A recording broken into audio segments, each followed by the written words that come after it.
Good morning. It's Wednesday, September 16th, and we're still reading The Wild Robot, and we're working on chapters 40 to 43 today. Chapter 40 is called The Ship, and here's a picture of the ship right there. Bright Bill was a flying fanatic, and his favorite place to fly was up on the grassy ridge. The robot and the gosling liked to spend afternoons up there, working on the finer points of flying, and it was on one such afternoon that they noticed something mysterious far out at sea. Bright Bill spiraled down to his mother, flopped onto the grass, and pointed to the horizon. "Mama, what is this thing?" Roz's computer brain found the right word. "That is a ship." "What's a ship?" "A ship is a large vessel used for ocean transport." Bright Bill's face scrunched up with confusion. "Used by who?" "I do not know." It was the first ship either of them had ever laid eyes on. From that distance, it looked as though it were moving slowly, but it was actually racing through the waves. From that distance, it looked as though it were small, but it was actually one of the largest ships ever built. The robot and the gosling watched it crawl across the ocean until it finally disappeared to the south. Where had the ship come from? Where was it going? Who was on board? Roz and Brightbill had many questions, but no answers. Chapter 41, The Summer. On clear summer days, Roz and Brightbill and Chit Chat liked to go exploring. They investigated the island's sandy southern point. They marveled at the rainbows that curved up from the waterfall. They surveyed the forest from the branches of tall trees. They met new friendly creatures, and sometimes they met new unfriendly creatures. But the only creatures they had to worry about were the bears. One time, they came upon a bear fishing in the river, and Roz whispered, "You know what to do?" Brightbill flew up and away. Chit Chat scurried home through the treetops, and Roz melted into the landscape as only she could. Later, they met back at the nest and told the neighbors all about their brush with danger. On dreary summer days, they would stay inside, but asked Brightbill and Chit Chat about dreaming and about flying and about eating and about all the things they could do that she could not. But the youngsters had too much energy to sit still for very long. They spent one drizzly afternoon kicking acorns around the nest. Chit Chat piled them up, and then Brightbill swung his big foot, and the acorns went flying. The little friends chased the acorns as they bounced and rolled and spun across the floor. Then they made a new pile and kicked them again. Sometimes an acorn would bounce off Roz's body, clang, and everyone would laugh and giggle together. Even Roz laughed. "Ha ha ha ha," said the robot, trying to act natural. On clear summer evenings, they would sit outside and watch fireflies twinkling around the pond.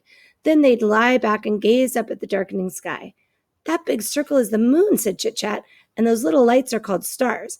And one time I tried to count them all, but I can only count to 10, so I just kept counting to 10 over and over. And I have no idea how many stars there are, but I know it's more than 10. "They are not all stars," said Roz. "Some of them are planets." "What's a planet?" said Chit Chat. "A planet is a celestial body orbiting a star." "What does celestial mean?" "Celestial means something that is in outer space." "What's outer space?" "Outer space is a universe outside the atmosphere of our planet." "What's the universe?" "The universe is everything and everywhere." "Oh, so the universe is our island?" None of them would ever really understand the universe, including Roz. Her computer brain knew only so much. She could talk about the earth and the sun and the moon and the planets and a few stars and not much else. So there's Brightbill up in the tree. The night sky was full of streaking, shimmering, and blinking lights that she simply couldn't identify. Clearly, Roz was not designed to be an astronomer. On dreary summer evenings, Roz and Brightbill would curl up together, just the two of them, and listen to the rain pattering on the roof of the nest. The robot would tell stories of annoying pine cones and terrible storms and camouflage insects. But the sound of rain always made Brightbill sleepy, and he'd be out before his mother could ever finish a story. Chapter 42, The Strange Family. It was a sweltering afternoon, and the heat had put everyone in a bad mood. Roz was standing in the shade watching her son out of the water. The other goslings were teasing him about something when they suddenly burst into laughter, and Brightbill turned and hurried home with a stormy expression on his face. He stomped into the garden and right past his mother without saying a word. "What's wrong, Brightbill?" said Roz, as she followed her son into the nest. "Nothing," he squawked. "Leave me alone." "Tell me what is wrong." "I don't want to talk about it." "Maybe I can help." "Mama, the other goslings were making fun of me." "What did they say?" "They called you a monster and then laughed at me for having a monster mother." "They should know by now that I'm not a monster. Would you like me to talk to them?" "No, don't do that. They'll just make things worse." The robot sat next to her mom. "Mama, I know you're a robot, but I don't understand what a robot is." A robot is a machine. I was not born. I was built. Who built you? I do not know. I do not remember being built. My very first memory is waking up on the northern shore of the island. Were you smaller back then? Said the gosling. No, I have always been this size. Roz looked down at her weathered body. However, I used to be shiny like the surface of the pond. I used to stand straighter than a tree trunk. I used to speak a different language. I have not grown bigger, but I have changed very much.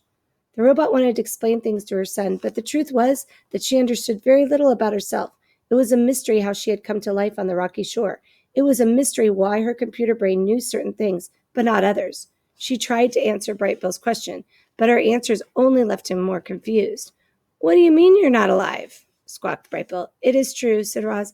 I'm not an animal. I do not eat or breathe. I'm not alive. You move, you talk, and think, Mama, you're definitely alive. It was impossible for such a young goose to understand technical things like computer brains and batteries and machines. The gosling was much better at understanding natural things like islands and forests and parents. Parents. The word suddenly left Brightville feeling uneasy. You're not my real mother, then? Are you? There are many kinds of mothers, said the robot. Some mothers spend their whole lives caring for their young. Some lay eggs and immediately abandon them. Some care for the offspring of other mothers. I have tried to act like your mother, but no, I am not your birth mother. Do you know what happened to my birth mother? Roz told Brightbill about that fateful day in spring, about how the rocks had fallen and only one egg had survived, about how she'd put the egg in a nest and carried it away, about how she'd watched over the egg until a tiny gosling hatched. Brightbill listened carefully until she finished. Should I stop calling you Mama? Said the gosling. I will act like your mother no matter what you call me, said the robot. I think I'll keep calling you Mama. I think I will keep calling you son. We're a strange family, said Brightbill with a little smile, but I kind of like it that way. Me too, said Roz. Last chapter we'll read is chapter 43, The Gosling Takes Off. It must be hard to have a robot for a mother. I think the hardest part for Brightbill was all the mystery that surrounded Roz. Where had she come from? What was it like to be a robot? Would she always be there for him? These questions filled the gosling's mind, and his feelings for his mother swung between love and confusion and anger. I'm sure many of you know what that's like. Roz could sense that Brightbill was struggling, and so she spent a lot of time talking with him about families and geese and robots. There are other robots on the island, said the gosling during one of their talks. He'd been sitting beside his mother in the garden, but now stood and faced her. Yes, there are others on the island, said Roz, but they are inoperative. Inoperative? For a robot, being inoperative is like being dead. Where are the dead robots? They are on the northern shore. I want to see them. I do not think that is a good idea. Why not? You are still a gosling. You are too young to see dead robots. I will take you to see them when you are older. Mama, I'm not a gosling anymore. Brightbill puffed out his chest. I'm already 4 months old. I am sorry, said Roz, but you cannot go. Brightbill stomped around the garden and squawked, This isn't fair.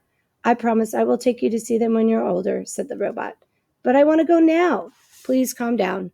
You can't even fly. I could take off and you wouldn't be able to stop me.